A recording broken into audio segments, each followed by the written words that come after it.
This is the Asia Trade. I'm Shery in Tokyo. I'm Haidi, Stroud-Watts in Sydney, where the market has just opened. The top stories this hour. Asian stocks are set to struggle after Wall Street's rally hits a pause, dragged down by tech megacaps. Dovish comments from the Fed Governor Chris Waller boosting bonds. Bloomberg learns that Rio Tinto and Glencore have been discussing a possible combination in what could be the biggest mining deal ever.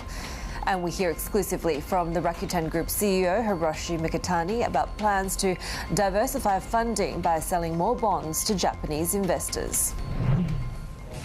Take a look at how U.S. futures are setting up after stocks fell in the overnight session. We had downside pressure despite the fact that we heard from Fed Governor Christopher Waller talking about potentially more rate cuts and faster rate cuts than markets have been expecting if the inflation outlook continues to come in line with that December positive report. We also had some solid earnings when it comes to banks, Morgan Stanley, Bank of America, not to mention solid retail sales numbers showing the resilience of consumers. We had Treasury yields falling across the curve after Governor Waller's comments on potentially more rate cuts to come. Right now, Haidi, crude holding steady. We had seen a little bit of downside pressure in the overnight session on really speculation about what's to come from the Trump administration in terms of sanctions.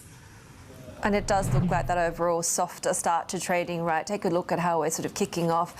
Very muted mood here in Sydney. We're seeing just a little bit of a sort of flat trading as we get into that staggered session.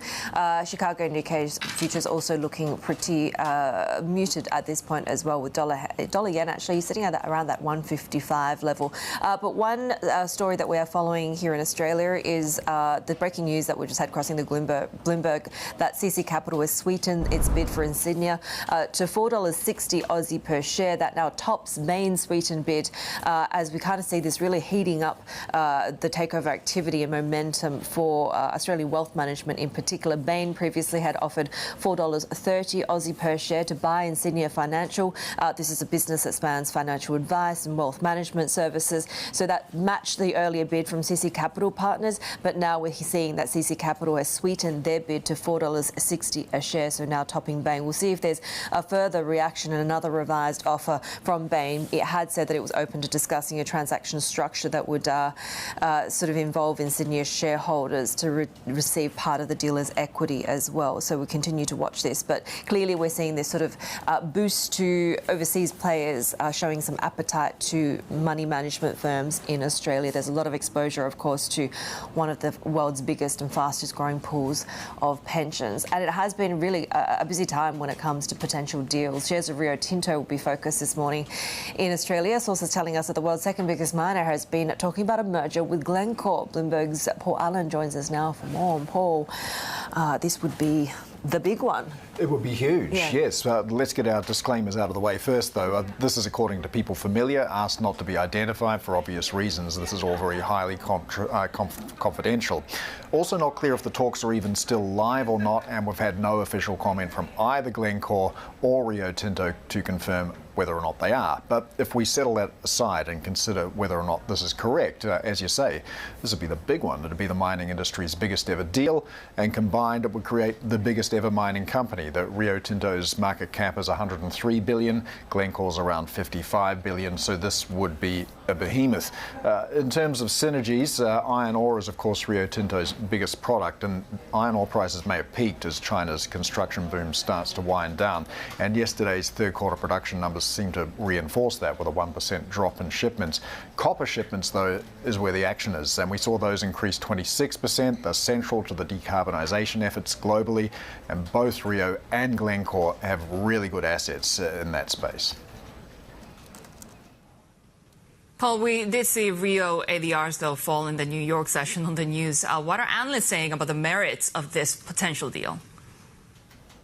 Well, we've had some early analysis from Bloomberg Intelligence, and that suggests that the deal does favour Glencore more than it favours Rio, and that was definitely reflected in the price action that we saw there in the US, with Rio shares or ADR slipping 2.6%. Glencore shares ADRs meanwhile rising 4%. So Bloomberg Intelligence says, look, Glencore production is stagnant. Rio Tinto is among the world leaders. Iron ore for this combined entity, should it go ahead, would still account for more than half of earnings. And apart from scale and diversification, BI says that the merits of this tie-up for Rio really are less obvious. Goldman Sachs was also out. It's cut its price target for Rio 1% on this news. Still $146 for the year, which is well above Thursday's close. But yeah, so far the market not seeming to really like this, and Rio Tinto shares here in Australia should be opening very, very soon. Paul Allen there joining us from Sydney. Now, China is set to release key economic data in the coming hours, including fourth quarter GDP numbers that will confirm whether the country's hit its annual target of 5% growth. Let's bring in our Chief North Asia correspondent, Stephen Engel, in Shanghai. So, Steve, will they or won't they hit the growth target for 2024? And does it matter, right? Of course, it is a very symbolic number. Xi Jinping has set that target every year, or the last couple of years, of around 5% GDP growth.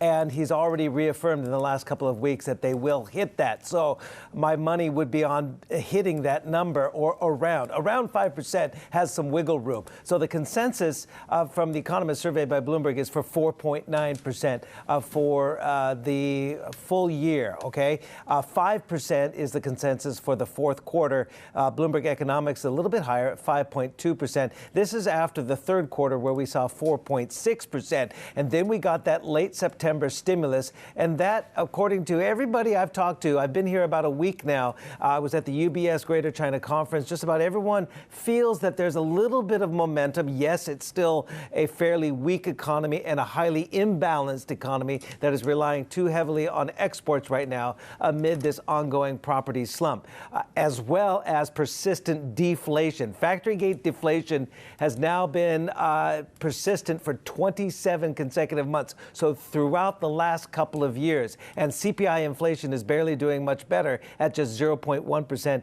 in December. And if you look at the GDP deflator, which is the broadest measure of price changes, measuring the difference between nominal and real GDP, the economists that we surveyed expect for 2025 that GDP deflator to reach minus 0.2% for this year. That's a good indication that we're not getting pricing power or any traction on the deflation trend right now. GDP deflator has been negative now. If we get that confirmed later this morning with that data dump, for 7 consecutive quarters, a stretch not seen since the Asian financial crisis since the late 1990s. So it really does punctuate the problems in this Chinese economy. Let's quickly run through the imbalances. Industrial production is likely to far outpace the weakness that we're seeing in domestic consumption, retail sales. Industrial production likely staying pretty steady at 5.4% growth as they try to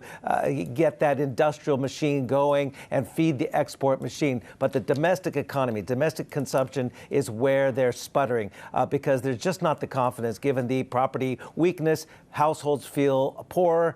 They're not necessarily spending. So there you see that. Change the page really quick. We can see retail sales every month this year, or in 2024, was in low single digits. 15 out of 16 consecutive months have been in single-digit growth for retail sales. That has to change if the Chinese economy is going to pick up amid the threats of tariffs and export shocks. You know, it's funny you said the GDP target doesn't matter if they meet it and kind of what it is almost, right? So is there a better set of numbers or a gauge that we should be looking at in terms of how the underlying economy is actually doing this year? Well, I got through that first answer without mentioning the big speculative word, and that is stimulus. When are we going to get stimulus to pick up and reduce those imbalances? That's why we must look ahead to March. The NPC will take the marching orders from the Central Work Conference and basically codify it and put it into law. Whatever kind of fiscal stimulus and boost for the consumer likely have to look to March. Scott Bessent, by the way, I just want to mention these comments as well. He's Trump's pick for Treasury Secretary. He's talking about the heavily imbalanced Chinese economy, saying saying they are in severe recession, if not depression. They're trying to export their way out of its problems. We'll have more on what Scott Bessent has to say throughout the morning. But also, we're looking for the Lunar New Year holiday coming early this year, coming later this month. I talked yesterday to Elie Maalouf. He is the CEO, global CEO of IHG Hotels and Resorts. He's here in Shanghai right now for the executive committee meeting. He's fairly bullish on travel and experiences. This is what he had to say. Travel continues to expand. The middle class continues to expand. People love to travel for profit and for pleasure across the country. And that continues. So look, we know that there are some sectors of the economy that are not doing as well as in many economies. Like, not every sector is always doing well. China's a $20 trillion economy. So in a $20 trillion highly diversified economy, you're going to find some sectors that aren't doing well. And in China today, we know residential real estate isn't doing well, but experiences are doing well, and travel is growing. Some gloom, obviously, in this Chinese economy. As I've been here a week, I've felt it. Bloomberg's Chief North Asia correspondent Stephen Engel there with the latest. And Bloomberg has learned that HSBC is set to reduce bonuses for some employees as part of its cost reduction efforts, bucking the industry-wide trend of rising payouts. Our finance correspondent, Harry Brompton, joins us now for more. And it's always sort of an idiosyncratic story when it comes to HSBC, right? What do we know? Yeah, that's right, Heidi. Very idiosyncratic, given that we're expecting big banks like Barclays and Deutsche Bank, along with many of the other Wall Street banks, to be increasing the bonus pool this year. We saw the Wall Street banks report, surprisingly, upbeat results, although they were in line with positive results that were in line with analyst expectations, but in many cases actually exceeded them. Meanwhile, at HSBC, you've got a new CEO that came in September and has promised a big overhaul, of sweeping changes to the organisation that hasn't made shareholders happy the last few years, primarily to sweeten them up. They've been promised $3 billion in cuts across the board. Now, when you're thinking about a bank like HSBC, or indeed any services business like a big multinational bank, the place to look is obviously jobs in the services industry. If they're looking at $3 billion, 10% of the costs of doing business for the company are wages, which adds up to about $19 billion. So you can see where they're starting to look at the really obvious places and low-hanging fruit for that. It's something that many businesses going to be a multi-year turnaround, probably, if we have any indications from rivals and peers globally doing this kind of business, such as Citibank. Jane Fraser's turnaround's taken years and is still not quite reaping rewards, even though we saw their results earlier this week, in which they reported 3 out of the 5 divisions posted record revenues. Profits, that is, not just revenues, but profits. And yet still the share price hasn't quite reacted. I mean, it's a tough one, and it just shows how long these turnarounds can kind of take once you start getting stuck in. Yeah, when it comes to turnaround, of course, it's not just HSBC streamlining, but Citi could be cutting more jobs as well. Yeah, that's right. So they're still in that process. The thing for Jane Fraser, the CEO, though, is she's been in the role much longer than Eldery at HSBC, and she's been working on her turnaround plan for at least 3+ years now. So she's really picked the low-hanging fruit, and most of the big initiatives she wanted to do have been done, but the share price has still been plagued a little bit. And I think it's problematic for a bulge break. I mean, it's very much an existential question of what is Citibank, what should they be doing? They've tried to throw the spotlight onto interesting businesses that they do and competitive edges that they can pick up as a global bulge bracket bank. One of those areas is subsidiary banking, so picking up businesses from subsidiaries of their big clients globally and kind of growing that as a second tier of business. The other area that has historically they've done, being quite good at, and probably the market leader at, but that no one really appreciates, or that hasn't got the spotlight and hasn't probably been possibly potentially valued quite as richly as it should be, is the kind of balance sheet services they do for corporates, which is really boring stuff. So it doesn't get the glory of advisory businesses and investment banking, but is quite crucial. However, the value of that is really buried in the business and hasn't been recognized. And, the problem is, why would you look at Citibank, the problem that they face among the investor crowd is why would someone buy that stock when you can just ride JP Morgan Chase, which is, been also, I think, notched up a record as the largest ever profit for a US bank in history this week. So, that's the Is there sort of a single driver for those numbers and how good they are, and how the outlook is just looking even more bullish? Yeah, well, as I said, analysts were very bullish going into this reporting season. They were looking at things like, promised buybacks, strong GDP growth going forward, and just, the pickup that we saw in the last couple of quarters in investment banking as well as trading. That happened in the first year of the Biden administration. The first year of the Biden administration as well, where there was less seasonality to fourth quarter because people were hedging around the possibilities of what the election cycle is going to hold, and so that naturally is a big uplift to the trading business. So everyone did pretty well off that, but then on top of that, everyone's baking in some pretty big estimations around what's happening in the industry secularly over the next little while under a new administration with Trump, and that's focusing on big areas, a pro-business agenda that he's been pretty transparent about, and that will be bank friendly as well as client friendly for the banks ultimately. So that's things like deregulation and tax cuts going forward, and that's been a big boon to the Wall Street stocks this week. Finance correspondent Terry Prompton there with the latest. And let's take a look at one of the movers that we're watching very closely this morning. And it is a big move to the downside when it comes to Rio Tinto, although we are off those session lows a bit. We're close to off by about 2% there as we continue to look for the latest when it comes to Rio Tinto and Glencore. Reportedly been discussing combining their businesses. If that goes through, of course, that would be the largest ever mining deal ever.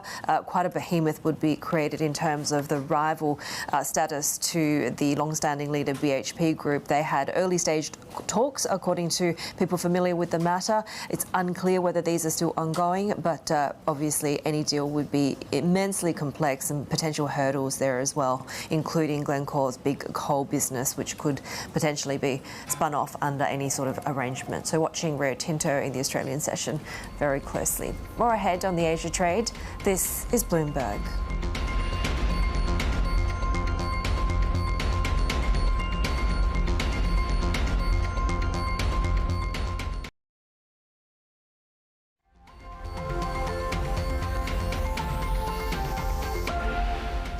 The United States is not going to default on its debt. If I'm confirmed, the FOMC should be independent. I will be 100% on board for taking sanctions up, especially on the Russian oil majors. Americans are barreling towards an economic crisis at year end. If we do not renew and extend, then we will be facing an economic calamity. On CBDCs, I see no reason for the U.S. to have a central bank digital currency. I firmly believe that if confirmed and with your counsel and support, we can usher in a new, more balanced era of prosperity. U.S. Treasury Secretary nominee Scott Bessent speaking at his Senate confirmation hearing. The veteran hedge fund manager is on track to be confirmed following a hearing lacking the theatrics that some of his potential Trump administration colleagues have faced. Let's get more with Bloomberg's political news director, Jody Schneider. Jody, of course, we are expecting Republicans to back him, but even Democrats, there weren't any clear objections against him. What were some of the highlights of his testimony? Yeah, Scott Bessent seemed to be making the case that he was going to be safe for Wall Street, that while he obviously backs Trump and his policies, that Wall Street didn't need to worry. And in some of the areas where they might have been worried would be things like the Fed and its independence. Donald Trump in the past has made comments that made it sound like he might try to control the Fed. Scott Bessent was making it clear he doesn't think that. And also about the debt ceiling, raising the debt ceiling, and the lack of a default. I mean, it might seem like a low bar that the U.S. shouldn't default on his watch, but given that the debt ceiling's coming up and it has been a very contentious process raising it in the past, that would seem to calm Wall Street. On the issue of tariffs, though, he did sort of double down on the incoming president's contention that tariffs are good for America and could be good for the economy, even though a lot of economists disagree and say they will bring inflation to U.S. consumers. Did we get sort of specific commentary about tariffs? As you say, there's big concern over an inflationary spike and some of the sort of flow-on effects. Yeah, again, he tried to make the case for tariffs. He didn't make it as strongly, of course, as Donald Trump has, but he tried to say that there would not be necessarily these negative inflationary effects, things like changing consumer preferences and exchange rate fluctuations could help cushion that blow. And then, of course, he made the case that they're necessary for geopolitical reasons and that they could be revenue raisers. Now, again, a lot of economists disagree about the revenue raising aspect, but he was basically saying this is likely to happen under Trump administration, but you shouldn't worry so much about it. Again, his tone and his delivery today seemed to be very much, you wouldn't have to worry, Wall Street, about me while being in charge. I would support Donald Trump and his policies, but I would not do things that could rollick the markets. And yet when it comes to the economy, he seemed a little bit more worried. He sounded a bit bearish. Well, he certainly was when it came to China. He said that China, if not in a recession, if not in a depression, is certainly in a recession, and pointed to a lot of factors that he is concerned about China, and was making the case that they are going to have to do some things with their economy to really restore what their goals had been. With the U.S. economy, what he said is that there could be a crisis if the tax cuts are not passed. These are Donald Trump's tax cuts that will expire, the 2017 tax cuts. Certainly he's making the case, the political case here for them. He did say that middle and working class people would benefit by the tax cuts being extended as well. That is something that Democrats have disagreed strongly about. And he received probably his toughest questioning there from senators like Elizabeth Warren and Ron Wyden. Bloomberg's political news director, Jody Schneider, there. And of course, we have heard from President Trump and other incoming administration officials about the importance of the U.S. dollar, which has seen incredible resilience. We are now seeing it hovering near 2-year highs. And on the other side of that trade, you're seeing the Japanese yen strengthening in the overnight session. We're talking about the best 2-day run since November as we head towards the BOJ policy meeting next week. Not a lot of change when it comes to the offshore yuan, but we're watching also the euro very closely and whether when we do hit that parity level against the greenback. We have more ahead on the Asia trade. This is Bloomberg.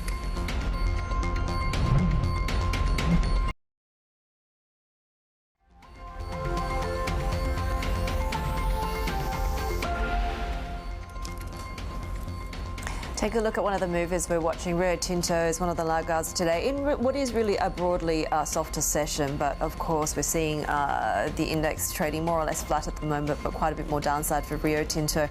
Bloomberg News, we reported earlier that the world's second biggest miner has held early stage talks with Glencore about a potential merger. And we don't know much more in terms of how far that's progressed, but that is really seen to potentially favour Glencore.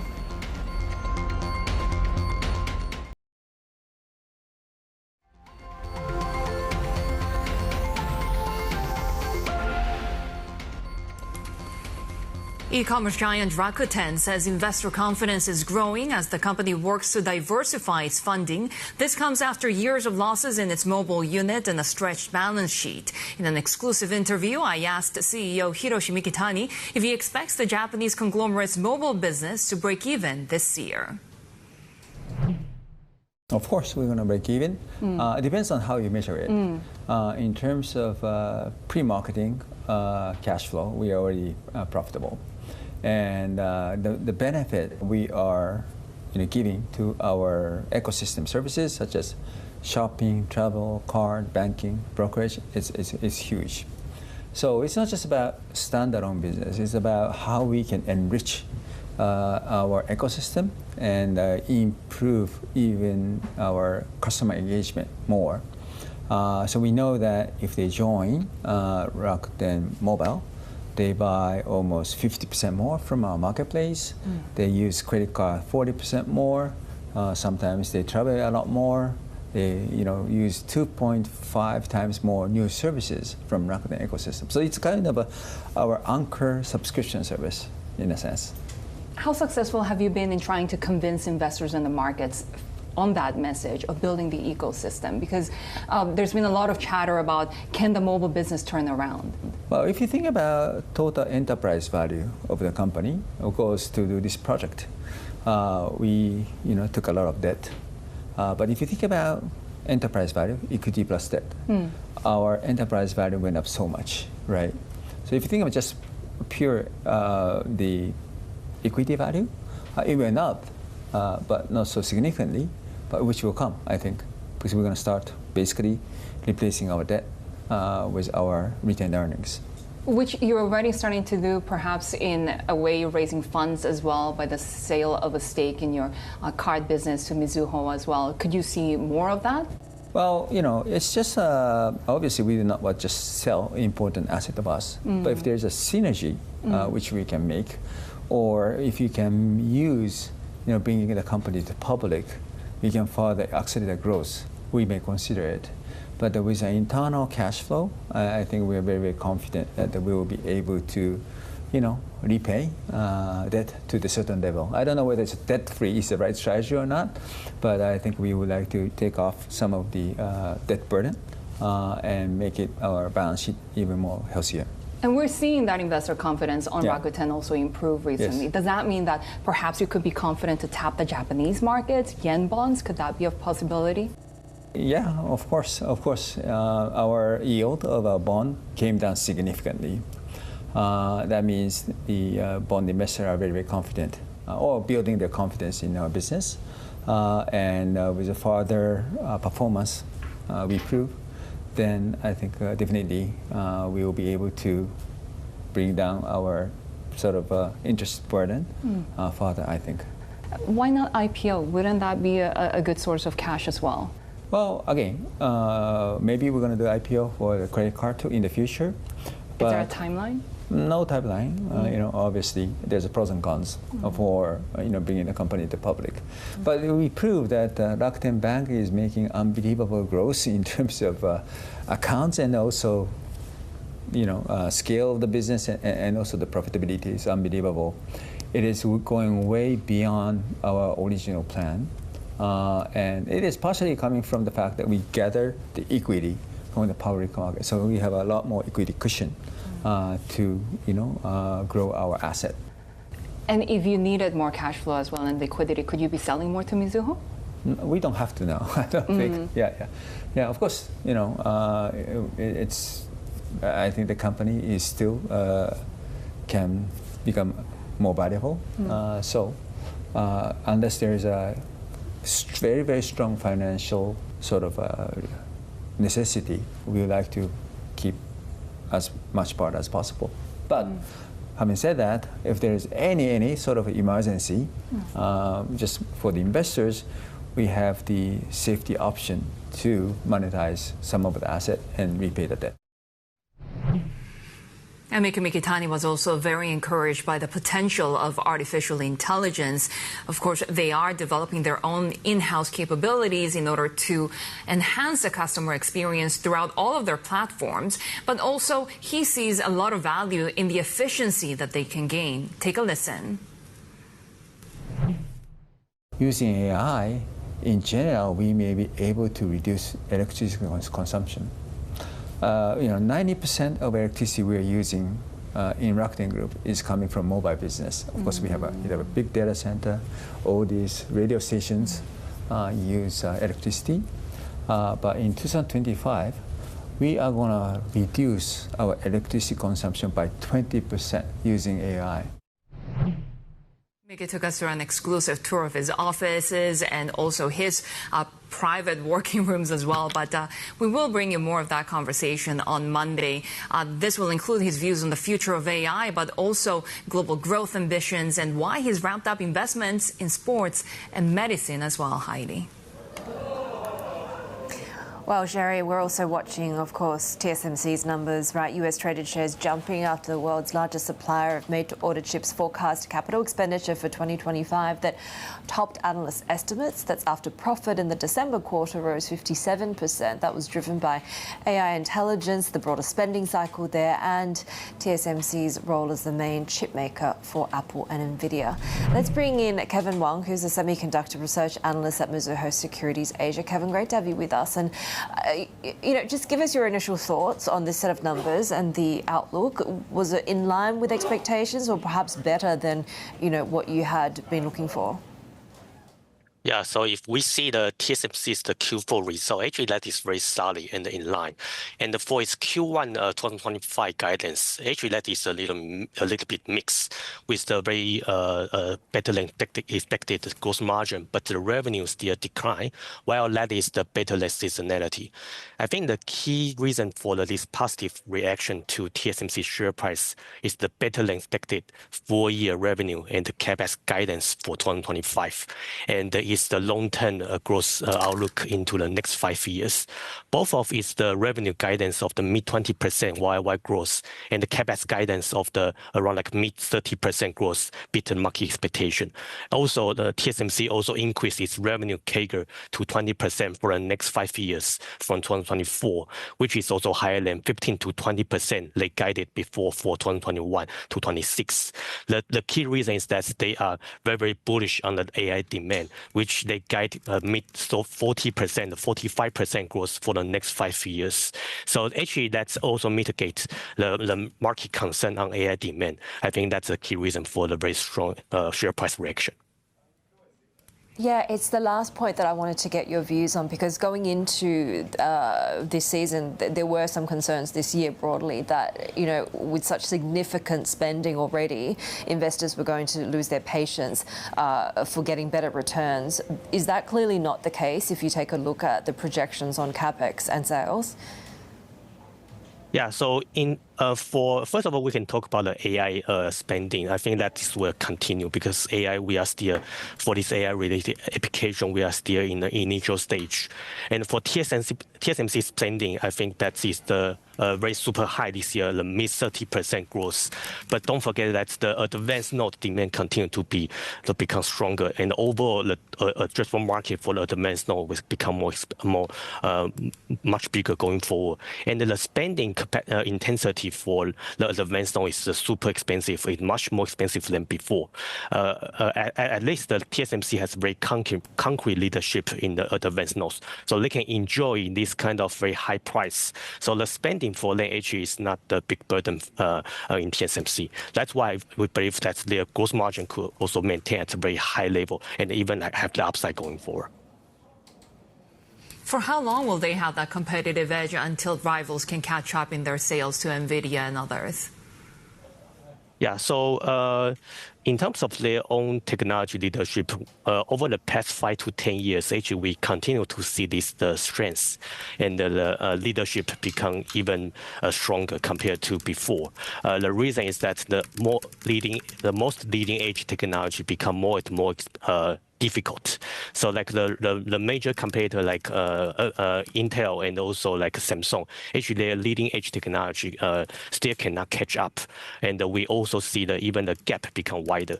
So overall, we are not concerned about this kind of the catch up from their peers going forward. When it comes to the new restrictions that we're expecting to see between the U.S. and China as a tech rivalry continues to intensify, these restrictions are coming in batches, and a lot of the times it's kind of difficult to figure out what exactly the components are talking about. What are the implications for companies like TSMC and just broadly the semiconductor space? Yeah, so I think this is also a very important topic. Actually, all investors are looking at that. So yesterday, TSMC also gave the comment that their view for the new regulation, U.S. regulation this week, actually the impact is manageable. And they expect that this will be mainly for AI area. So the automotive or like cryptocurrency or other applications, they can still get permission to supply to China, but not in AI area. And overall, based on my analysis, China accounts for like 10% of TSMC's total revenue.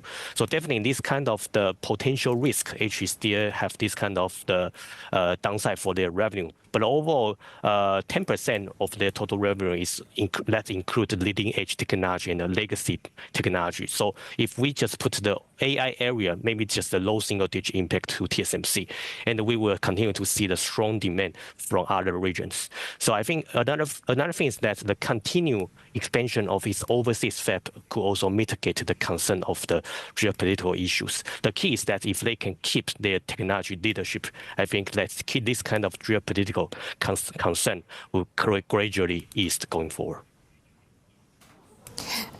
We've talked a bit about AI demand and data center build out, of course, but I wonder, do you see significant support coming through from new smartphone chips as well? Yeah, so overall, smartphone demand actually still not very exciting, I would say. So, for example, TSMC also comment that this year they expect like smartphone and also PC actually just a very mild recovery this year.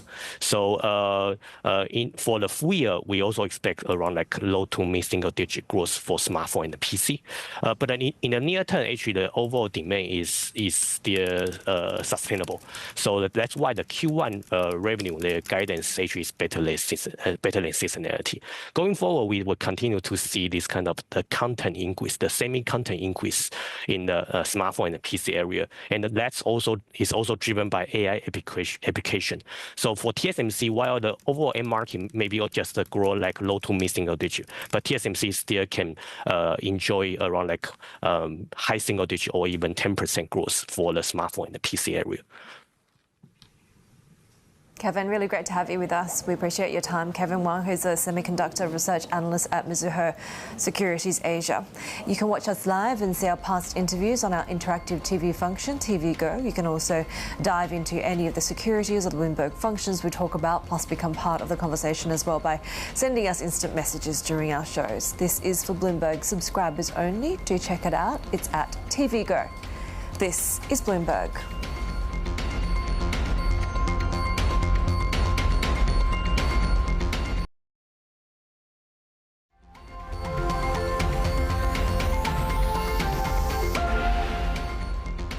TikTok looks poised to win a reprieve from a US ban as Donald Trump's incoming administration promises to give its Chinese owner more time to divest.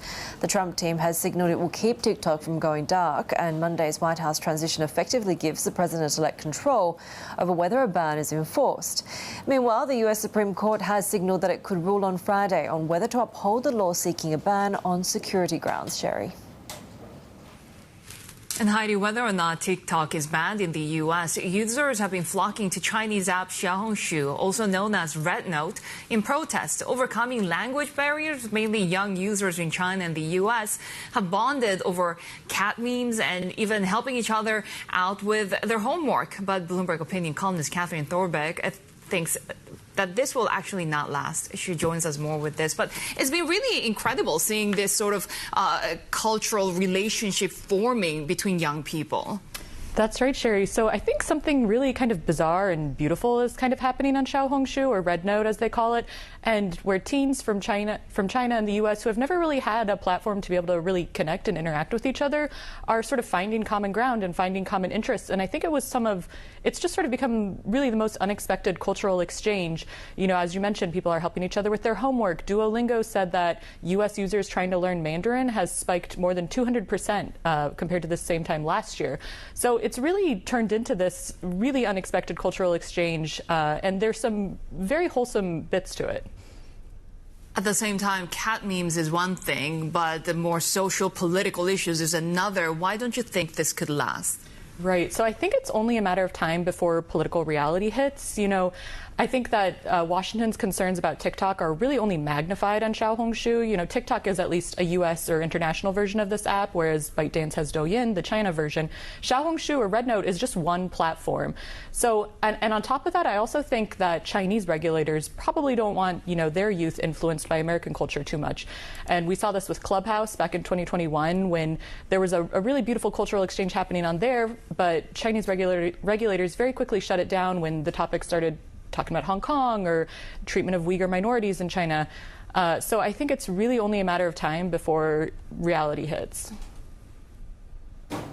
And there is that sort of degree of cynicism and the irony of, right, like young Americans heading to a foreign app, you know, when TikTok is potentially going to be banned for national security issues. Does this kind of tell us that lawmakers in the US are kind of going about this the wrong way? Right. So I think it's really interesting, Haidi, because I think that there's this sort of conception that these TikTok refugees are just cavalier or don't take data privacy risks seriously. But I think a lot of these young people, you know, grew up in an age where they feel resigned to a reality where they have to give up so much amount of their data to big tech companies, to advertisers, to authorities. And I think they're starting to question why it has to be this way. And I think it should be a wake-up call for Silicon Valley and for Washington that they'd rather hand over their data to a supposed foreign adversary than, say, Mark Zuckerberg or Elon Musk. Bloomberg Opinion columnist Catherine Thorbeck here joining us in our Tokyo studio with the latest. But take a look at how crypto is trading at the moment, because, of course, we continue to see that upside when it comes to Bitcoin around that 100,000 level already. A little bit marginal trading at the moment, but a lot of optimism around the crypto markets. We are hearing now from sources that Trump plans to release an executive order making crypto a national priority and creating a crypto advisory council. The order could also direct government agencies to review policies on digital assets and also pause litigation involving crypto. So not surprising, this more crypto-friendly policies that could be coming from the Trump administration leading this sector to a huge boom at the moment, with Bitcoin now having topped that $100,000 level. We have more ahead on the Asia trade. This is Bloomberg.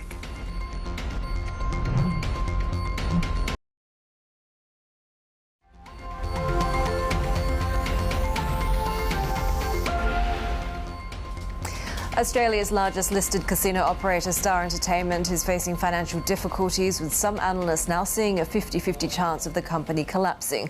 Our business journalist Angus Whitley joins us now for more. And Angus, you know, this fall from grace for Star has been so protracted. Are we surprised that we're now at the point of, you know, actual viability? That's right, Heidi.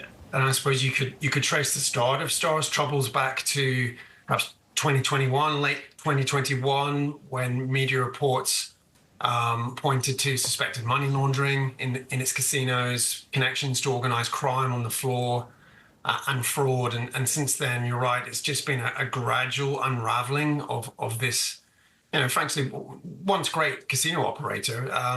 It's lost $4 billion in market value, you know, in that period. And now it's down to, you know, potentially the last few weeks. It's quite unusual to have analysts calling an exact probability of a company's viability and the chances of it going into voluntary administration. And that's what we have here. Star has 79 million Australian dollars left of available cash. Morningstar says it's a 50-50 chance of going into voluntary administration. Morgan's puts it even more than that and says it's highly likely to fall into voluntary administration, just because of the pressures that surround it at the moment. It's not just the shortage of cash, it's the poor earnings environment as well. There's a cost of living crisis. Star is expected to report its fourth straight annual loss. It's burdened by the cost of compliance controls. It's got fines that it's paying at the moment. And there's a looming extra fine, possibly as much as $300 million from Australia's financial regulator, all stemming back to these sort of vast financial malpractice and corporate governance failures that have been uncovered in successive regulatory inquiries. So Star is really in a bind. It needs to find capital funding to access more debt. It's not clear how it's going to do that. And what are the company's problems telling us about just a broader picture of trying to do business and profit in China? I think there's a couple of lessons you can draw from Star. I mean, certainly one of the most damning revelations that have emerged in the last few years was that Star was, frankly, breaking the law in its pursuit of Chinese gamblers, and it was disguising some of their gambling as hotel expenses in its resorts. So almost $1 billion worth of gambling was passed through as hotel expenses when in fact they weren't, and that was a breach of Chinese capital controls. And it's clear that Star was chasing these riches almost at any cost. So there's a lesson there, and also just the over-reliance, I guess, on one market. And once that market fell away, Star didn't have enough to fall back on. And I think also there's another broader lesson. Conclusion that you can draw here is Star is part of an old guard of casino operators, if you like. Crown Resorts is another one. Star Entertainment is the second one. And really, they've been systematically dismantled in the last few years by these revelations. Crown has gone through a similar process as Star is going through now. And Star has found itself largely under government supervision in its casinos. Crown has emerged from the other side. But I think what you could say is these old traditional casino operators are now being supplanted by online digital platforms like Bet365. Bloomberg's Angus Whitley there with the latest on all of the troubles that gambling giant Star is facing at the moment. But take a look at the broader markets in Australia, because the ASX 200 right now unchanged, being led down by materials and financial stocks. Another stock that we're following today, Rio Tinto, falling after a report of that potential deal with Glencore. The talks are still at an early stage, but a combined company could rival BHP Group as the biggest miner. And take a look right now at Nikkei futures pointing to the downside of 0.6% after they gained ground for the first time in 6 sessions.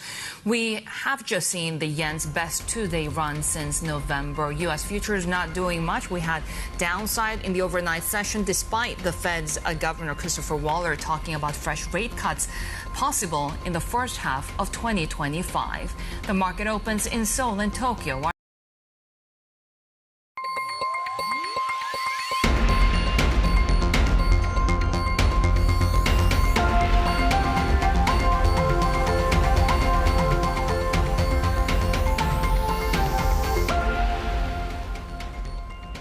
This is the Asia Trade. We're counting down to Asia's major market opens. We could be getting some headwinds coming from Wall Street after stocks fell in the overnight session. We, of course, had the Magnificent Seven, not to mention broader tech stocks with some downside. We had heard from the Fed Governor Christopher Waller, though, talking about potentially more rate cuts to come. The markets have been expecting from the Fed. We also had some solid earnings coming from banks, not to mention solid retail sales numbers. But it seems that it wasn't enough in terms of U.S. stocks. We saw Treasury yields dropping across the curve. We also heard from Scott Bessent on his confirmation hearing for Treasury Secretary nominee that the U.S. faces an economic crisis. And take a look now how we're opening in the Japanese session, because we are now seeing the Japanese yen holding steady at that 155 level against the U.S. dollar. This after the best 2-day run against the U.S. dollar since November. Nikkei stocks and topics were waiting for that open, but we have seen the first gain in 6 sessions already.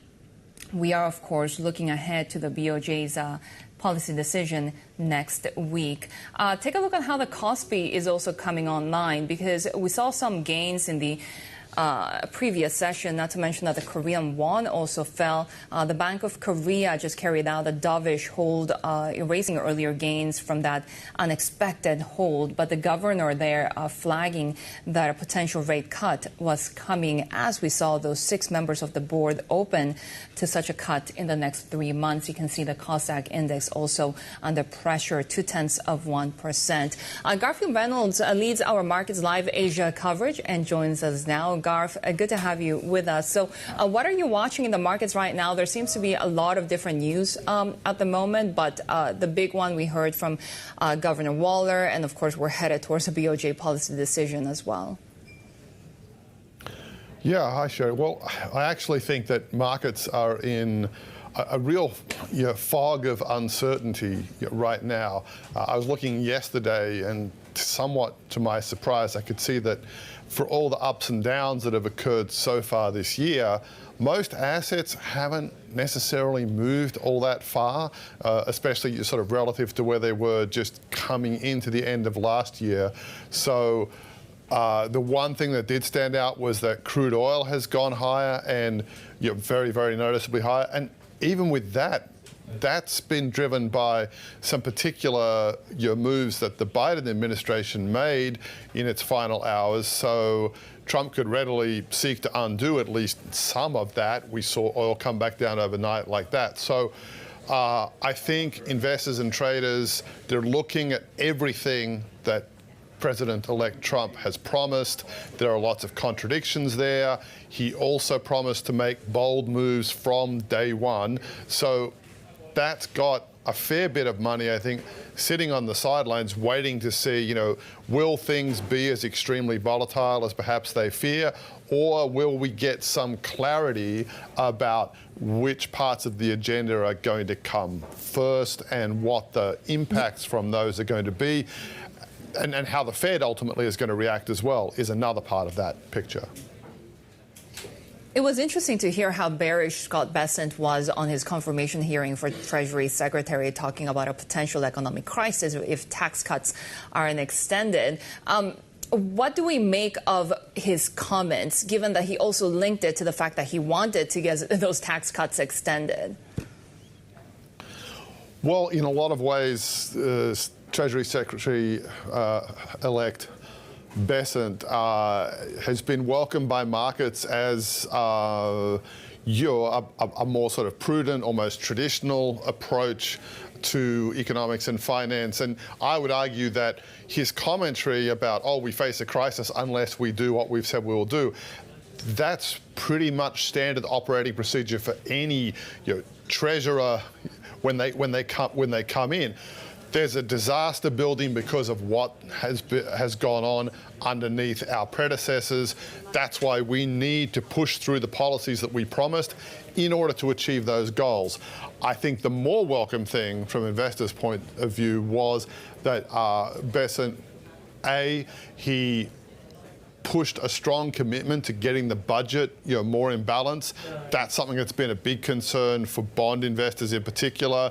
And B, that he did actually, speak in favor of a strong dollar, which at least conforms with where the dollar was heading already, and maybe undercuts the potential for volatility, especially after, in the first Trump term, the president then came down pretty strongly on the idea that he would prefer a weak US dollar. And a weak US dollar, apart from anything else, would again revive those inflation concerns. So I think there were things there that investors could look at and say, okay, this sounds reasonable, this sounds like it makes sense, this sounds like we can at least work with what we're going to get from the administration if Mr. Bessent can indeed achieve at least some of these goals. Yeah, I mean, the comments around the U.S. dollar have been interesting, right? Especially that they don't want that challenge coming from other emerging market nations, especially China, when it comes to dollar supremacy. But what does that mean also for, as you were talking about, the level of the strength of the U.S. dollar, but vis-a-vis Asian currencies? The Japanese yen has been doing well this week. Yeah, the Japanese yen has emerged as a key venue for the contrarian trade, for people who think that the dollar has gone too far on the upward path, and it's been a little bit tough to play other currencies. The Australian dollar, for example, even though the RBA looks even less likely to cut rates than the Fed to some extent, it's exposed through tariff tensions. The yuan is struggling to stay upright. The BOJ is at least committed to raising rates, so that's a big help. And the yen had been very weak, and now we've got Bank of Japan officials led by Governor Ueda talking seriously about a rate hike being on the table. By now, they've almost talked them into themselves into a situation where you would think they have to hike if they don't want to see the yen pop back towards 160 per dollar. The concern has to be, and I would argue that implied volatility levels might spike quite high going into the BOJ meeting. The concern has to be is they've done this before, talked like they were going to move, and then they didn't. They just said, oh, we're not moving this time, we will next time. So by now, they almost have talked themselves into a hawkish corner. Yeah, I wonder what will happen to the yen if we'll see that weakness past 160 if they actually, in fact, don't move, right? Garth Reynolds, good to have you with us, who leads our Markets Live Asia coverage. Of course, we've been talking all currencies across Asia. We're also watching the offshore yuan right now. It has been trading sideways for a while. China set to release key economic data in the coming hours, including fourth quarter GDP numbers that will confirm whether the country's hit its annual target of 5% growth. Let's bring in our Chief North Asia correspondent, Stephen Engel, in Shanghai. Steve, what's the expectation right now? Will they get to that 5%?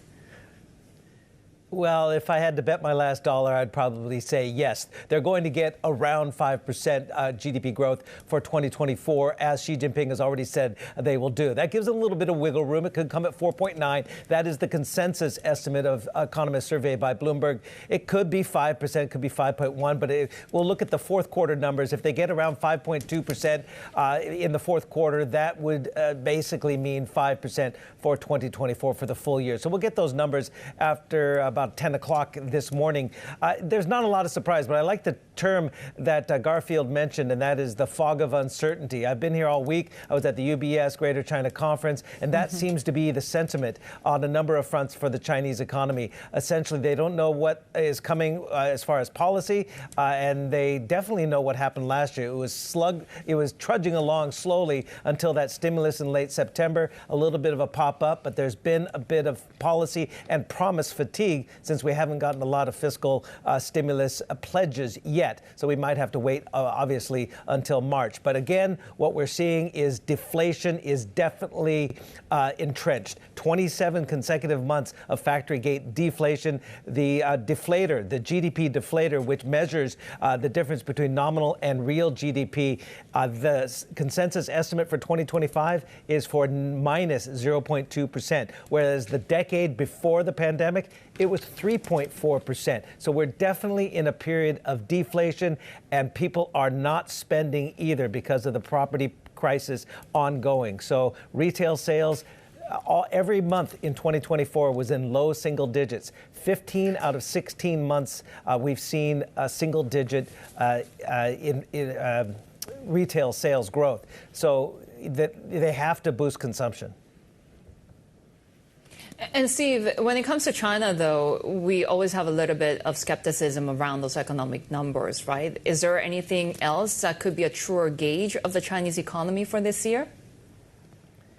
Yeah, so you can get, anecdotal and also, tangible data, if you will, from the upcoming Lunar New Year holiday, because in the October holiday, we saw a pickup in the number of people traveling. We saw per capita spending pickups, albeit slightly. So this is coming early this year in late January. So in a couple of weeks, the biggest migration on the planet is going to begin. How much are they going to be spending? And we'll get possibly a pop-up in retail sales. Is that going to be an anomaly, or is that going to be the beginning of a trend? That's one thing. And then I alluded to the National People's Congress in March, where we could get that fiscal stimulus and other stimulus that was essentially discussed at the Central Economic Work Conference at the end of last year. So how much are they going to spend? I talked to Wang, chief China economist at UBS, this week at the UBS Greater China Conference. This is what she said the market and the economy really needs as far as stimulus. Authorities, a big boost to try to stabilize the local government financing situation and boost the property market is a good beginning. to complement that, they need a bigger stimulus, and we're expecting some in March. I think also throughout the year, I suspect the government will look at the economic development, look at tariff announcement and responses in the economy, and potentially announce more. So basically, I think they need to work hard to stabilize the property market and boost domestic consumption. And in the next hour, we're going to talk a little more extensively about Scott Bessent's comments. Of course, the incoming Treasury Secretary, at least a pick by Donald Trump to be the Treasury Secretary. He says China's trying to export their way out of its problems. They are in severe recession, if not depression. We'll talk about that next hour. Yeah, his comments were pretty bearish, not only about China, but the U.S. economy as well. Stephen Engel, our chief North Asia correspondent there. Take a look at how Rio Tinto is trading at the moment. We have seen that downside pressure from early in the morning. Sources telling us that the world's second biggest miner has been discussing a merger with Glencore. Bloomberg's Paul Allen joins us now with the latest. Paul, what do we know at this point? Yeah, well, this is thanks to Bloomberg reporting, interviewing people familiar with the matter who can't identify themselves because this information is confidential. So just to get the disclaimers out of the way, it isn't clear if the talks are still live, and there's no official comment from either Rio Tinto or Glencore on this. But were this to go ahead, this deal would be absolutely huge. It would be the biggest deal ever in the mining space. Rio Tinto's got a market cap of 103 billion. For its part, Glencore's worth about 55 billion. So combined, that will make them bigger than the current world's biggest miner, BHP. In terms of synergies, you're seeing some of Rio Tinto's iron ore projects there. Iron ore is Rio Tinto's largest product, but that may have peaked as China's construction boom winds down, and we saw that reflected in Rio's third quarter production numbers yesterday. Copper shipments, meanwhile, have been soaring. Rio's copper shipments for the third quarter up 26%. Copper is central to the global decarbonisation effort, and both Rio and Glencore have very strong copper assets. So that is the most obvious synergy in this deal. And yet, do markets think that Glencore might benefit more from this merger? I mean, we are seeing the downside in Rio shares. Yeah, that seems to be the market reaction. You note the downside that we're seeing in Rio today. In Australia, we saw ADRs in the US weaker as well, but Glencore ADRs rose 4%, and the early analysis reflects that sentiment as well. Bloomberg Intelligence saying that Glencore production is stagnant. Rio Tinto production, meanwhile, is world-leading. Iron ore would still account for more than half of any joint company. So apart from scale and diversification, Bloomberg says, look, the merits for Rio are not so obvious. Goldman Sachs has cut its price target for Rio following this news by 1%. RBC Capital Markets says, look, the motivation for Rio, not terribly obvious, but for Glencore, on the other hand, well, this provides a very good exit strategy for some of its major shareholders. And there's other issues as well. Glencore is one of the world's largest coal producers, and Rio's exited that business some time ago. So a lot of questions around how this would work and whether or not the value is there for shareholders. Paul Allen there joining us from Sydney. We'll have more ahead on the Asia trade. This is Bloomberg.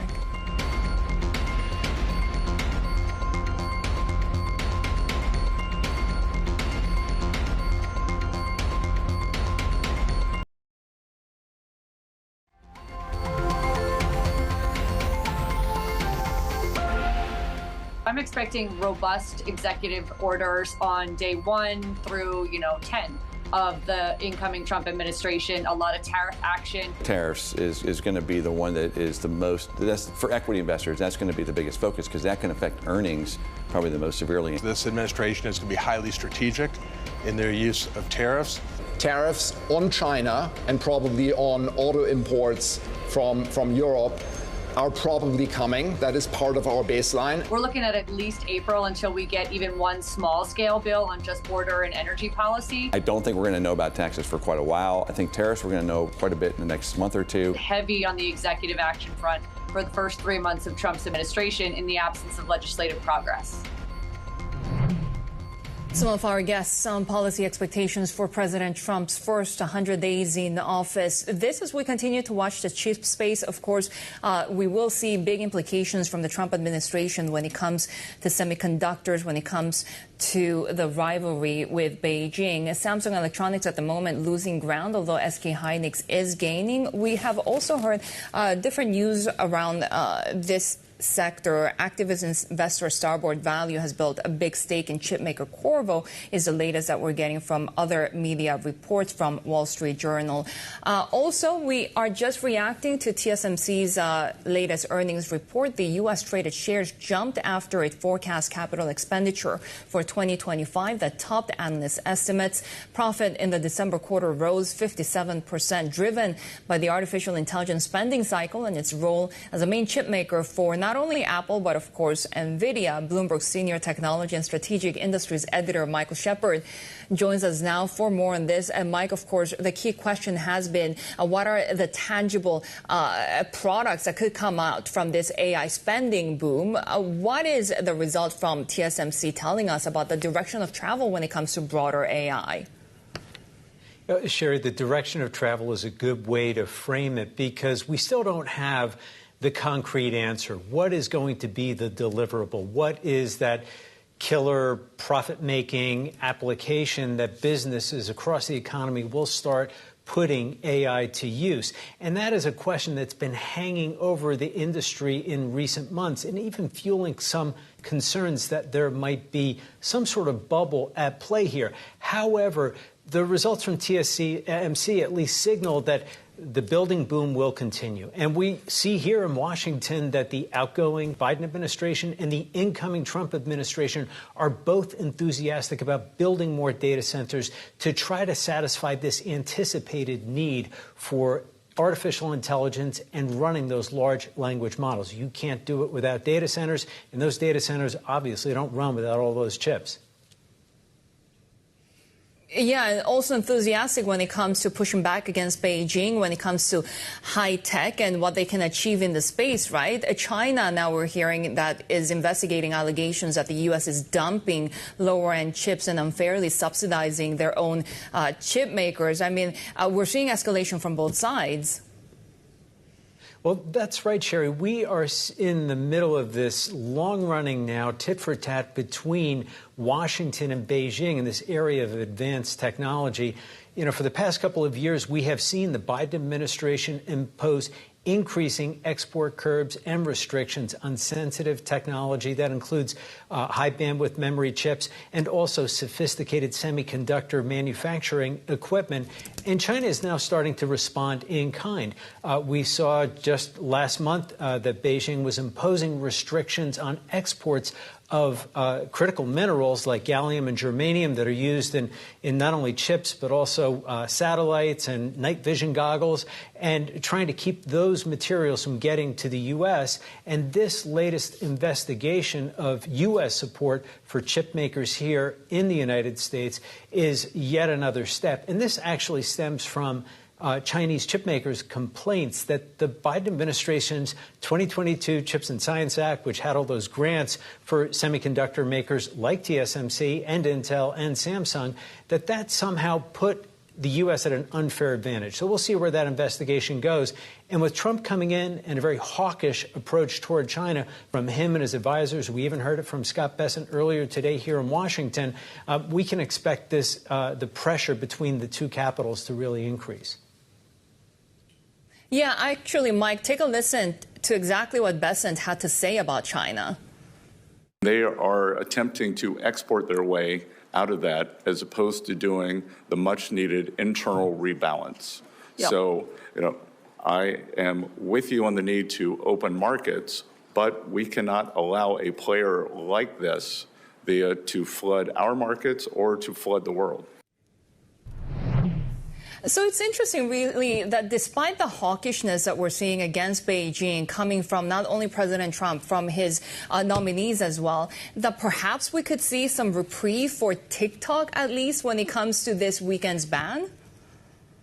That is a great question. It's one we're watching very closely here because Donald Trump has actually taken a liking to the app even during his time as president, trying to ban it initially. What he found after leaving office and then putting himself up for candidacy again is that TikTok is a great way to reach younger voters. And when he joined the app with his own account, he found that he picked up tens of millions of followers very, very quickly.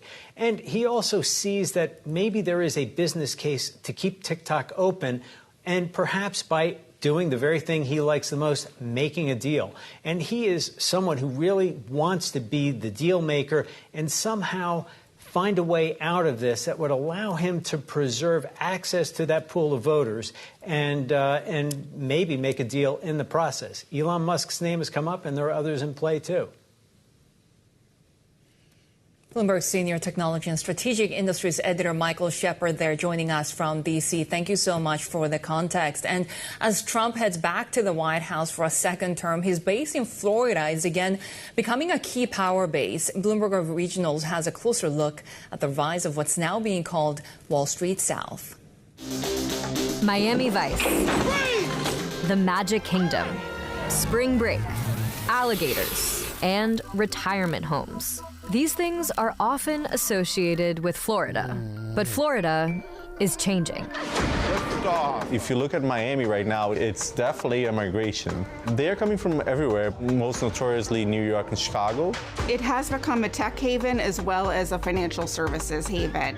The state has really done an effort to court financial workers, court banks, and create what we call Wall Street South. Florida has also transformed into the center of the Republican Party. The rise of Florida Republicans really begins with COVID, when the whole country was locked down, but DeSantis had decided to keep Florida open and went around bragging about what he called the free state of Florida. The great state of Florida. Trump has made Mar-a-Lago the center of the United States government, and the people in his administration have roots in Florida. The whole ethos of the modern Republican Party is Florida. Trump himself is Florida. I think there are few places in the world where you're seeing such a combination of money, power, wealth, politics, all mixed together, all influencing each other. This is not your grandmother's Florida anymore. You can get the full documentary on Bloomberg.com and the terminal. This is Bloomberg.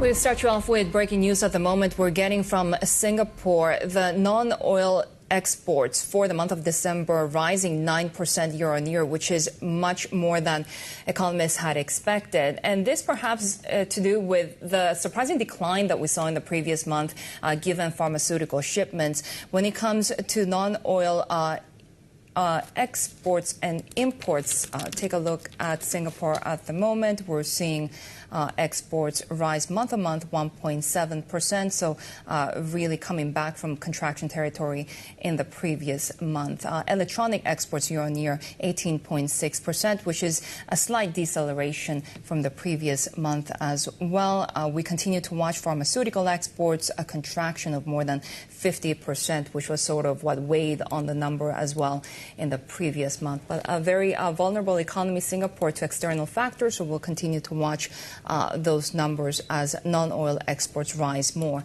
than expected. Take a look at how we're trading broadly in the Asian session today. Of course, we had Treasury yields overnight dropping across the curve. We had Fed Governor Christopher Waller talking about potentially more and faster rate cuts possible in the first half of this year if the inflation data continues to be favorable. Equities at the moment down about 1% for the Nikkei after gaining for the first time in 6 sessions. Of course, we've had already the best two-day run for the Japanese yen since November.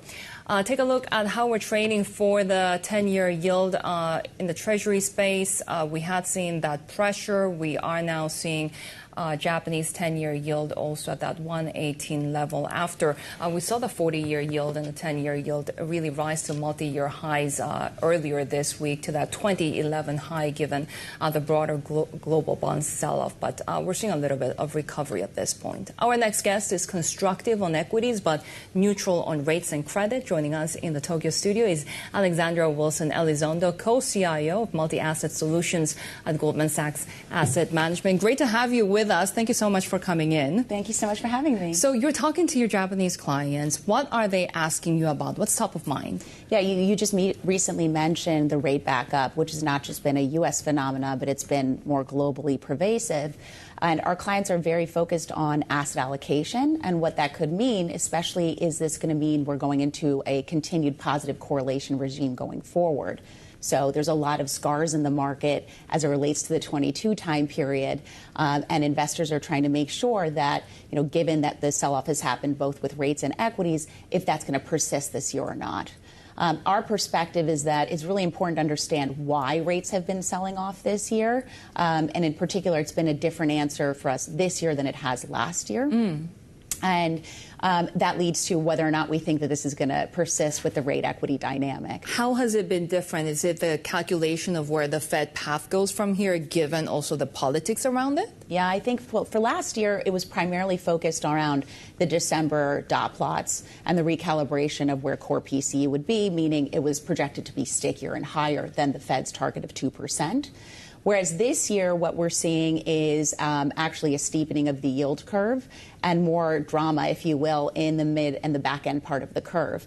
Our perspective is that this is being driven by supply-demand dynamics in the rates market, which is primarily driven by fiscal considerations as we're starting to look into what the first 100 days of the Trump presidency would be like. They might feel that way as 100 years, given, of course, a news flow that we always tend to get with the Trump administration. But given the uncertainty right now about what sort of policies we're going to get, especially when it comes to those tariff threats, how do you advise your clients? So one of the things we think is important is, history is an important guide. And in 2018, what we learned is that you need to take the threats very seriously, but perhaps not literally.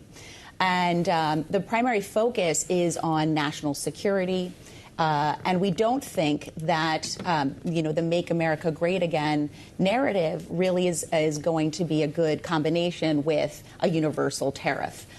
It would actually cause, periods of perhaps stagflation, if you will, in that scenario.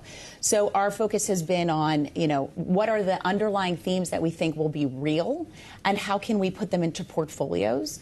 And for us, it's, rather than trading regions where we think, there's topics about Europe holistically or China, it's about actually trading sectors.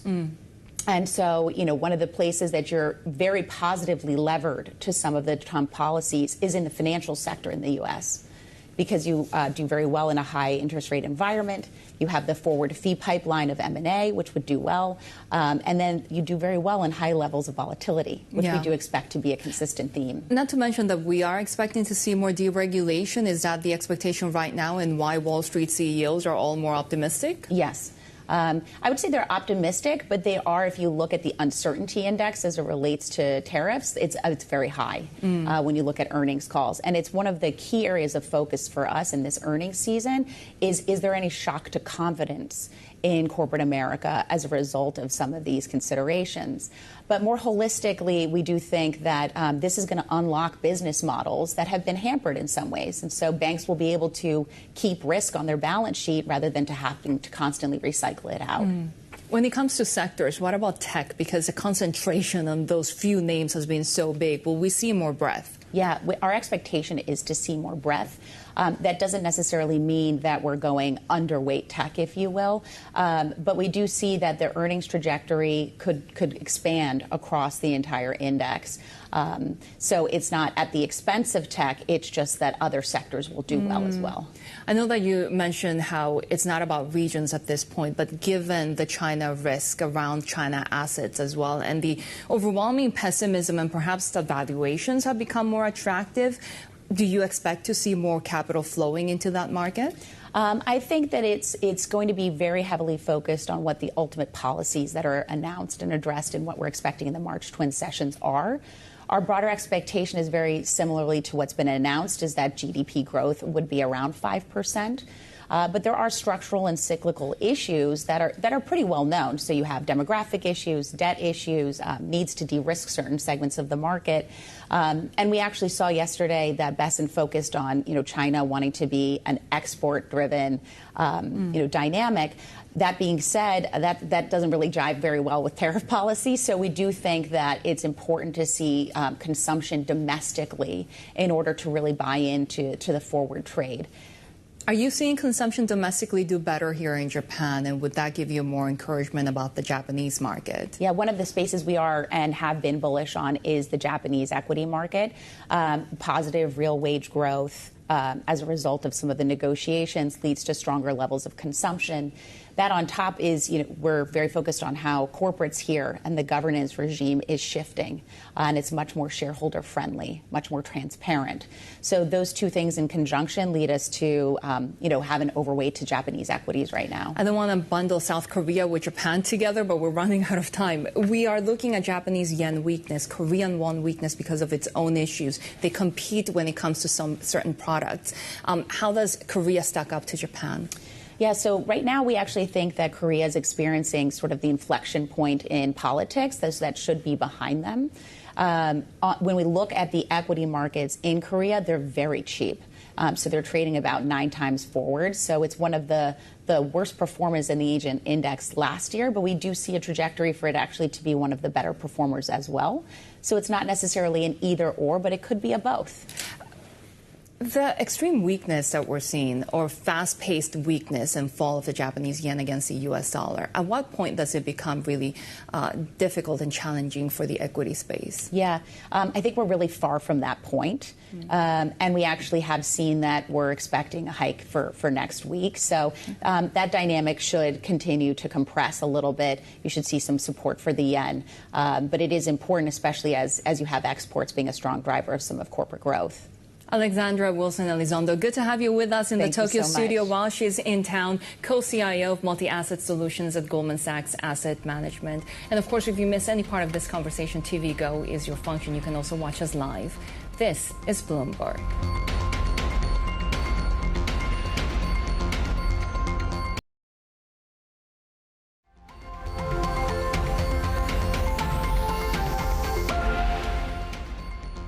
Take a look at how Rakuten is trading at the moment. We're seeing some reversal of the previous rebound that we saw in its shares. Perhaps not surprising given that we're seeing broader downside in the Japanese stock market as well, down about 0.2% for these e-commerce giant, which is now saying that investor confidence is growing as the company works to diversify its funding. This coming after years of losses in its mobile unit and a stretched balance sheet. In an exclusive interview, I asked CEO Hiroshi Mikitani if he expects the Japanese conglomerate's mobile business to break even this year. Of course, we're going to break even. It depends on how you measure it. In terms of pre-marketing cash flow, we are already profitable. And the benefit we are giving to our ecosystem services, such as shopping, travel, card, banking, brokerage, is huge.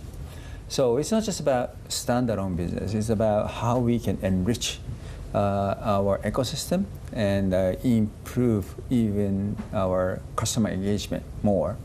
So we know that if they join Rakuten Mobile, they buy almost 50% more from our marketplace. They use credit card 40% more. Sometimes they travel a lot more. They use 2.5 times more new services from Rakuten ecosystem. So it's kind of our anchor subscription service in a sense. How successful have you been in trying to convince investors in the markets on that message of building the ecosystem? Because there's been a lot of chatter about, can the mobile business turn around? Well, if you think about total enterprise value of the company, of course, to do this project, we took a lot of debt. But if you think about enterprise value, equity plus debt, our enterprise value went up so much, right? So if you think of just pure the equity value, it went up but not so significantly, but which will come, I think, because we're going to start basically replacing our debt with our retained earnings. Which you're already starting to do, perhaps in a way raising funds as well by the sale of a stake in your card business to Mizuho as well. Could you see more of that? Well, it's just obviously we do not want to just sell important asset of us, but if there's a synergy which we can make, or if you can use, bringing the company to public, we can further accelerate growth, we may consider it. But with an internal cash flow, I think we are very, very confident that we will be able to, repay debt to the certain level. I don't know whether it's debt-free is the right strategy or not, but I think we would like to take off some of the debt burden and make it our balance sheet even more healthier. And we're seeing that investor confidence on Rakuten also improve recently. Yes. Does that mean that perhaps you could be confident to tap the Japanese markets, yen bonds? Could that be a possibility? Yeah, of course. Our yield of our bond came down significantly. That means the bond investors are very, very confident or building their confidence in our business. And with a further performance we prove, then I think definitely we will be able to bring down our sort of interest burden further, I think. Why not IPO? Wouldn't that be a good source of cash as well? Well, again, maybe we're going to do IPO for the credit card too in the future. But is there a timeline? No timeline. Obviously, there's a pros and cons for bringing the company to public. But we proved that Rakuten Bank is making unbelievable growth in terms of accounts and also scale of the business and also the profitability is unbelievable. It is going way beyond our original plan. And it is partially coming from the fact that we gather the equity from the public market. So we have a lot more equity cushion to grow our asset. And if you needed more cash flow as well and liquidity, could you be selling more to Mizuho? We don't have to now. I don't think. Yeah. Of course, it's. I think the company is still can become more valuable. So unless there is a very, very strong financial sort of necessity, we would like to keep as much part as possible. But having said that, if there is any sort of emergency, just for the investors, we have the safety option to monetize some of the asset and repay the debt. And we'll bring you more of that exclusive interview on Monday, including Hiroshi Mikitani's views on the future of AI, their global growth ambitions, and why he's ramped up investments in sports and medicine. And of course, we're just days away from the inauguration of President-elect Donald Trump. Well, we're hearing that NVIDIA CEO Jensen Huang is expected to miss it. Bloomberg has learned that he's expected to be in East Asia around the time of the Lunar New Year. That makes NVIDIA an exception since CEOs of other notable tech companies like Apple, Amazon, and Tesla are expected to attend. Even we're hearing China's Vice President Han Zheng will be attending the inauguration ceremony. This according to the Foreign Ministry in China that says Beijing wants a stable, healthy, and sustainable relation with the United States. In the meantime, TikTok looks poised to win a reprieve from a U.S. ban as Donald Trump's incoming administration promises to give its Chinese owner more time to divest. The Trump team has signaled it will keep TikTok from going dark, and Monday's White House transition effectively gives the president-elect control over whether a ban is enforced. Meanwhile, the U.S. Supreme Court has signaled that it could rule on Friday on whether to uphold the law seeking a ban on security grounds.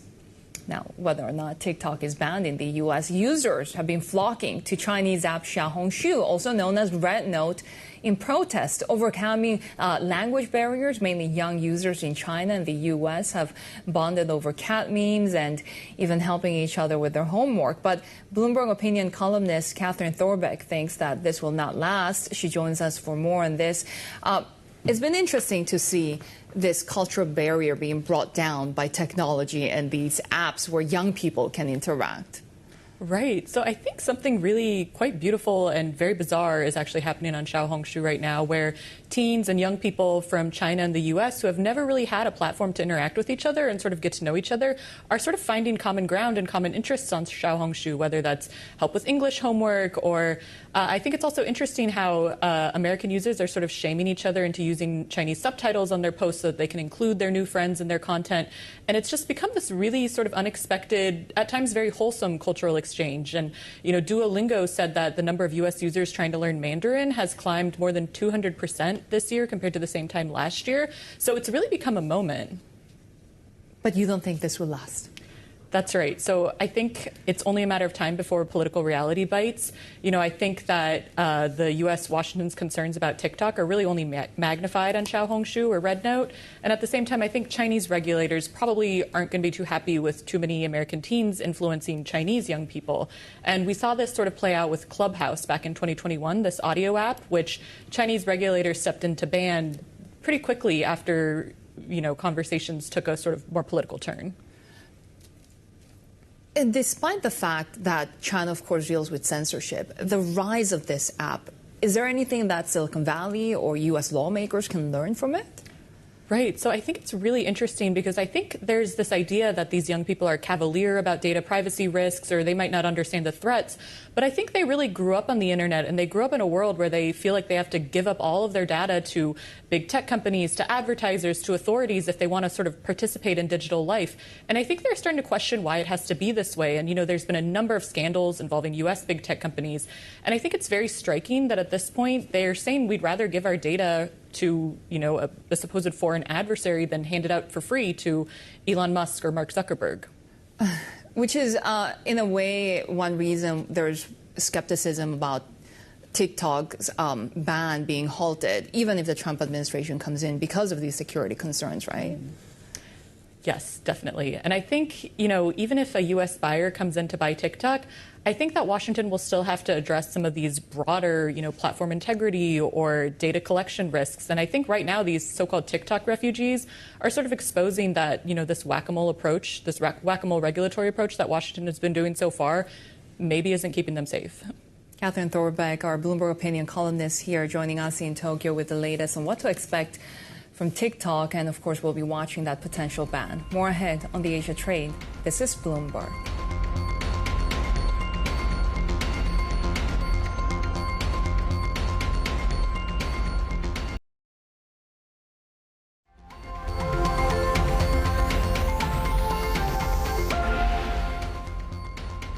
Take a look at currencies. We're watching the Japanese yen extending those gains. The best two-day run since November. Now we're seeing 155 being surpassed at 1 point, strongest level since December. The dollar holding steady at around that 2-month high on the other side. Now, a Chinese media report says developer China Vanke may be taken over by state authorities after its top executive was taken away by police. Let's bring in our China correspondent in Hong Kong, Min Min Lo. Min Min, what do we know at this point? Yeah, there is a little bit of mystery as to the exact whereabouts of the CEO because this is according to local state media. Economic Observer reporting that the CEO has been taken away. Our calls to the CEO has gone unanswered, but hours after that first report was out, another local media reported that the CEO was still promoting the company's rental apartment business on Chinese social media as of Friday. So not too clear what exactly is going on there, but local media is saying that Shenzhen government has sent a task force to take over the reins of this company. And this came as the company was facing very steep bond sell-off yesterday. Bond trading for the 3.9% yuan bond that expires in 2028 was halted twice after prices declined by 20% and 30% respectively. And this company is facing huge debt obligations this year, $4.9 billion of debt maturing this year. That's the highest amount for any Chinese developers, according to Bloomberg calculations. I mean, Vanke was seen for the longest time to be a bit more insulated from default risks, right? But how much has that risk risen recently? Yeah, well, it is one of those that has seen as being a little bit insulated because of the ownership structure. It's it's got a lot of state backing. The largest shareholder is Shenzhen Metro, for example. The fact that the government has come in to take over the reins of the company does raise some questions around whether there will be a government bailout. But our Bloomberg intelligence analyst, Christy Hung, is saying that's just not in the government's playbook. They don't want to set a precedent for rescuing or bailing out developers. The government's priority has been to protect homeowners, possibly at the expense of these bondholders. That could be the priority that we're seeing now. The government stepping in could possibly help to break that negative feedback loop between low liquidity and weak sales, because if you look at that chart, you can see that the company has been making losses since the last quarter of 2023. If you look at its contracted sales by volume, we can show that chart as well. It's been in double-digit decline every single month last year. Overall, 35% decline in contracted sales. So at least the government stepping in could perhaps inject a little bit of confidence, but the prospect of cash injection, that is still quite low, although still the government stepping in could at least maybe increase creditors' prospect of recovery there. Bloomberg China correspondent Min Lo there, of course, as we continue to await China GDP numbers as well. Take a look at how futures are trading at the moment. We have seen that very tight liquidity in the Chinese market. So we'll be watching that market's coverage continuing with the start of trade in Hong Kong, Shanghai, and Shenzhen. The China show is next. This is Bloomberg.